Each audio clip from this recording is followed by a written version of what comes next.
நீங்கள் எல்லாருமே மூக்குத்தி அம்மன் படம் பார்த்துருப்பீங்க. அதில் நீங்கள் பார்க்காத காட்சியை பற்றி இப்போ நம்ம பார்க்கலாம். மூக்குத்தி அம்மன் படத்தில் அம்மனுக்கு திருப்பதி வெங்கடாஜலபதியை பிடிக்காது. ஆர்ஜே பாலாஜி குடும்பத்தோட திருப்பதி போகணும்னு சொன்னதும் நான் கடவுளா அவர் கடவுளான்னு கேட்கும். அந்த படத்தில் ஆர்ஜே பாலாஜியுடைய கடைசி தங்கச்சி மதம் மாறினதை அக்செப்ட் பண்ணிக்கிற மூக்குத்தி அம்மன் நான் கடவுளா ஜீசஸ் கடவுளான்னு கேட்காது. Logic missing. 4 புள்ள பெத்த ஊர்வசி ஒரு பெரிய மனுஷி திருப்பதிக்கு போகணும்னு சொல்லும்போது கோவப்படுற மூக்குத்தி அம்மன் வீட்டில் இருக்கிற சிறுவண்டு மதம் மாறினதை ஒன்றும் கேட்கல. இந்த படத்தில் கவனித்து பார்த்தீங்கன்னா எல்லாருக்கும் பொட்டும் ருத்ராட்ச கொட்டையும் போட்டு விட்டுருப்பாங்க. ஆனால் கிளைமேக்ஸ் வரைக்கும் அந்த குட்டி பொண்ணுக்கு திருநீரோ ருத்ராட்சமோ இருக்காது.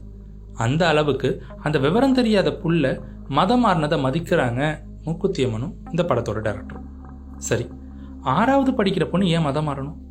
பிள்ளைய படிக்க அனுப்பிச்சா படிப்பு சொல்லி கொடுக்காம விவரம் தெரியாத பிள்ளைய மதம் மாத்துறதை பற்றி ஒரு வார்த்தை கூட கேட்கல மூக்குத்தி அம்மன்.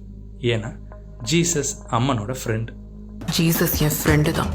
படத்தோட ஆரம்பத்தில் ஒரு ஹிந்து சாமியார் கடவுள் பேரை சொல்லி ஒரு வருஷத்தில் சம்பாதிச்ச பணம் மட்டும் 20,000 கோடின்னு சொல்லுவார் ஆர்ஜே பாலாஜி. அவர் பதஞ்சலி பாபா ராம்தேவ சொல்றாரு. 20,000 கோடி லாபம் எல்லாம் இல்லை, அவரோட பதஞ்சலி ப்ராடக்டோட ஒரு வருஷத்துக்கான டேர்ன் ஓவர் தான் அது. இந்த வருஷத்துல லாபம் 425 கோடின்னு சொல்றாங்க.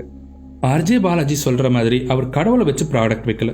நம்ம நாட்டில் எல்லாரும் மறந்த ஆயுர்வேதத்தை திருப்பி கொண்டு வந்தார். சும்மா ஆயுர்வேதம் நல்லதுன்னு வியாக்ஞானம் பேசாம அதோட நன்மைகளை பயன்படுத்தி சோப்பு, பேஸ்ட், ஷாம்புன்னு விற்க ஆரம்பிச்சார். அது வரைக்கும் வெறும் கெமிக்கல்ஸா நம்ம கிட்ட வித்துக்கிட்டு இருந்த ஃபாரின் கம்பெனிஸ் இவரோட வளர்ச்சியை பார்த்து வேற வழி இல்லாம ஆயுர்வேதிக் ப்ராடக்ட்ல இறங்க ஆரம்பிச்சாங்க. சுவாச புத்துணர்ச்சி கொடுக்கும் கோல்கேட் இப்போ வேத சக்தி கொடுக்க ஆரம்பிச்சிருச்சு. நிறம், திடம், சுவைன்னு வித்த டீத்தூள் எல்லாம் அஸ்வகந்தம், அதிமதுரம், துளசின்னு ஆயுர்வேத பாஷை பேச வச்சார் பாபா ராம்தேவ். நடிகைகளை வச்சு வந்த ஷாம்பு விளம்பரங்கள் சீயக்காய், ஜாதிக்காய்னு மூலிகைகளின் குணநலங்களை பேச ஆரம்பிச்சது. இந்தியர்களுடைய பழம்பெரும் மருத்துவ முறையான ஆயுர்வேதத்தை மீட்டதும் அவர்களுடைய ஆரோக்கியத்தை காத்ததும் ஆயுர்வேத ப்ராடக்ட் கொடுக்கலன்னா நாம இந்தியாவில் விற்க முடியாதுன்னு ஃபாரின் கம்பெனிஸ்க்கு புரிய வச்சதும் தான் பாபா ராம்தேவ் பண்ண புரட்சி. ஆனால் மூக்குத்தி அம்மன் பாபா ராம்தேவ் ஏன் ஷாம்பு விற்கிறாருன்னு கேட்குது. தரமான பொருளை இந்தியாக்குள்ள விற்று 425 கோடி லாபம் சம்பாதிச்ச பாபா ராம்தேவை கேள்வி கேட்குற அம்மன் காஸ்பெல் ஆஃப் ஏஷியாங்கிற சர்ச்சுக்கு போன வருஷம் மட்டும் 825 கோடி ஃபாரின் ஃபண்டு வந்திருக்கு. ஒரு சர்ச்சோட வருமானம் மட்டும் 825 கோடினா இந்தியாவில் எத்தனை சர்ச் இருக்கு? ஒரு வருஷத்துல இவங்களுக்கு எவ்வளவு கோடி வரும்? கடவுள் பேரை வச்சு சம்பாதிக்கிறது பாபா ராம்தேவா இல்ல மற்றவங்களா? இதை மூக்குத்தி அம்மன் கேட்காது. ஏன்னா ஜீசஸ் என் ஃப்ரெண்டு தான். அடுத்து ஆர்ஜே பாலாஜி சாமியார இன்டர்வியூ எடுக்கிற சீன்ல உங்க ஆசிரம் 163 நாடுல இருக்குன்னு சொல்றாரு. உலகம் முழுக்க 100 சென்டருக்கு மேல இருக்கிறது ஆர்ட் ஆஃப் லிவிங் ஸ்ரீ ரவிசங்கருக்கு தான். பல நாடுகளில் நடக்கிற போர்களை முடிவுக்கு கொண்டு வர அமைதி தூதுவரா ஸ்ரீ ரவிசங்கர் இருந்திருக்கிறார்.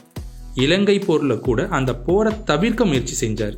அந்த படத்துல ஒரு ஆன்மீக குரு கிட்னி மாற்று அறுவை சிகிச்சை செய்யற ஒரு அப்பா தன் மகனோட கிட்னியை வாங்கக்கூடாதுன்னு சொல்றாரு. ஏன்னா அந்த பையன் மாற்று மதத்துல கல்யாணமான ரத்தம் அசுத்தமாயிடும்னு சொல்றாரு. இந்த மாதிரி ஸ்ரீ ரவிசங்கர் சொல்லியிருக்கிறாரா? இல்ல இந்த மாதிரி எந்த ஆன்மீக குருவாச்சும் சொல்லியிருக்கிறாங்களா? இப்படி ஒரு பழிய ஹிந்து சாமியார்கள் மேல போடணும்னா இந்த படம் எடுத்த ஆர்ஜே பாலாஜி மனசுல எவ்வளவு வன்மம் இருந்திருக்கணும்? 150 நாடுகளுக்கும் மேல கிட்டத்தட்ட 35 கோடி மக்களுக்கு தியானம், யோகா எல்லாம் சொல்லி கொடுக்குறாரு ஸ்ரீ ரவிசங்கர். அவரை ஏன் இவ்வளவு கேவலமா சித்தரிக்கணும்? அடுத்தது காட்டழிச்சு ஆசிரமம் கட்டின கதை. அதே புளிச்சு போன கதையை வச்சு சத்குரு ஜக்கி வாசுதேவ் அவர்களை டார்கெட் பண்ணியிருக்கிறாங்க. 1000 முறை அவர் சொல்லிட்டார் ஆசிரம் பட்டா நிலத்துல இருக்குன்னு. கோர்ட்டும் சொல்லிடுச்சு. ஆனாலும் திரும்ப திரும்ப திரும்ப அதே புளிச்சு போன போய். நான் 1 இன்ச்சு லேண்ட் ஆக்கிரமிச்சிருக்கிறேன்னு ப்ரூவ் பண்ணா இந்தியாவை விட்டே போயிடுவேன்னு பல மீடியாவில் டைரக்டா சொல்லியிருக்கிறாரு. ஃபாரஸ்ட் லேண்ட் ஒரே ஒரு இன்ச் எடுத்திருந்தா சொல்லுங்க. நான் அப்பவே சொன்னேன், ஒரே ஒரு இன்ச் எடுத்திருந்தா நான் கிளம்பிடுவேங்க. இந்த சரி 1 இன்ச் எடுக்கல. இன்ன வரைக்கும் யாரும் ப்ரூவ் பண்ணல. ஏன்னா அப்படி ஒன்று நடக்கவே இல்லை. 11,000 ஏக்கர், 118 கிராமம், 600 குளம், 3 ஏரின்னு அளந்து விடுறாரு ஆர்ஜே பாலாஜி. ஈஷா ஆசிரமம் இருக்கிறது 150 ஏக்கர். பக்கத்துல காருண்யா இருக்கிறது 750 ஏக்கர். காருண்யா யூனிவர்சிட்டிக்குள்ள சர்ச்சு, காருண்யா நகர்னு அந்த இடத்தையே வளைச்சு போட்டிருக்கு. ஆனா ஆர்ஜே பாலாஜியும் மூக்குத்தி அம்மனும் சத்குருவை டார்கெட் பண்றாங்க, காருண்யாவை விட்டுட்டாங்க. ஏன்னா ஜீசஸ் என் ஃப்ரெண்டு தான். சத்குருவை டார்கெட் பண்ண காரணம் அவரோட மகா சிவராத்திரி திருவிழாவுக்கு லட்சக்கணக்கில் கூட்டம் வருது. யோகா தியானம்னு கோடிக்கணக்கான மக்களோட வாழ்க்கையில மாற்றம் ஏற்படுத்தியிருக்கிறாரு.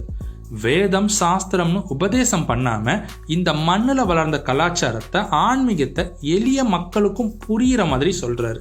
இதையெல்லாம் விட முக்கியம், அந்த இடத்தை சுத்தி இருக்கிற பழங்குடி மக்களை மதம் மாத்திரத்துக்கு பெரிய தடையா இருந்திருக்கிறாரு. சகுரு வர அப்படி என்ற பிள்ளைகள்லாம் எடுப்ப அப்படி தூக்குவாங்க, பேசுவாங்க, சிரிப்பாங்க, இத்தனையெல்லாம் செய்வாங்க. எங்கள் அப்பா மாதிரி நாங்கள்லாம் பார்த்துக்குவாங்க.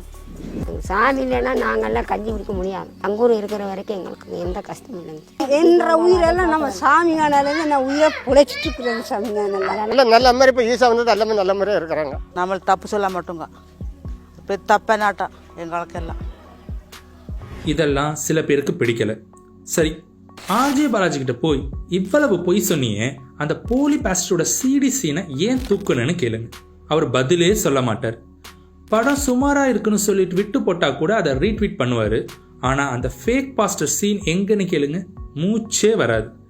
ஜீசஸ் கால்ஸுங்கிறத காட் இஸ் காலிங்னு மாத்தி ஒரே ஒரு சீன் எடுத்தாங்க. அந்த சீனை கூட படத்துல வைக்க விடல. ஹாட் ஸ்டார், டிஸ்னி போன்ற உலக அளவில் பிரபலமான நிறுவனத்தை இன்ஃப்ளூயன்ஸ் பண்ணி அந்த சீனை தூக்க முடியும்னா மிஷினரிகளுடைய ஆதிக்கம் எவ்வளவு தூரம் ஆழமா வேரூன்றி இருக்கும்னு கொஞ்சம் யோசிச்சு பாருங்க. நாம ஜீசஸ்க்கோ இல்லை ஏதோ ஒரு மதத்துக்கோ எதிரானவங்களா இல்லை. அதுக்காக நம்ம ஆன்மீக நம்பிக்கையை சிலுவையில் அறையும் போது வேடிக்கை பார்க்கக்கூடாது. குறைந்தபட்சம் ஒரு கேள்வியாச்சும் எழுப்பணும். நம்ம இன்னைக்கு கேட்குற கேள்விதான் மாற்றத்திற்கான விதை. நன்றி.